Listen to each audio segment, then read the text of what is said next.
Teruntuk Bapak Presiden, saya mewakili rekan-rekan supir truk dan saya pribadi. Kebanyakan dari kami memilih Anda untuk jadi presiden karena kami percaya Bapak bisa mengubah nasib kami, memikirkan kesejahteraan kami. Tapi faktanya apa? Anak buah Bapak bikin peraturan yang tidak kami mengerti. Jangan Anda pikir kami membawa beban muatan berat. Kami bangga. Kami menderita, Pak. Kami rela bekerja tanpa ada jam kerja. Siang malam mengantarkan mendistribusikan barang dari satu daerah ke daerah lain. Sembako dan sebagainya. Kami tidak ada kesejahteraan dengan yang pasti. Kami tidak punya jam kerja. Kami tidak punya gaji yang menentu, tunjangan yang menentu, atau bahkan asuransi untuk perlindungan diri kami. Kami selalu harus tepat waktu mengantarkan barang-barang untuk menjaga stabilitas harga dari satu daerah ke daerah lain. Tapi peraturan-peraturan anak buah Bapak semuanya memberatkan kami.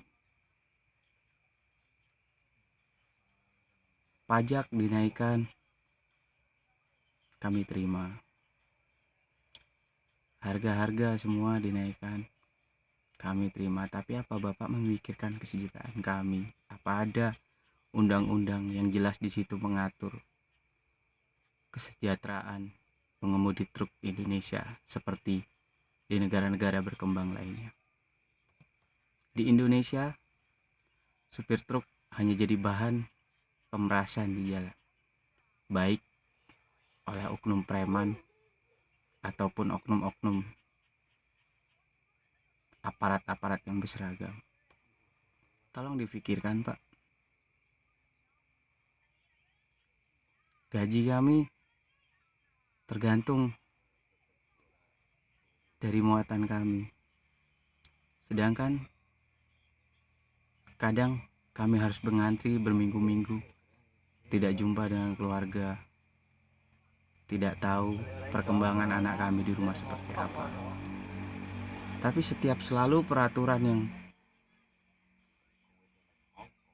anak buah Anda buat itu semuanya memberatkan kami. Tanpa ada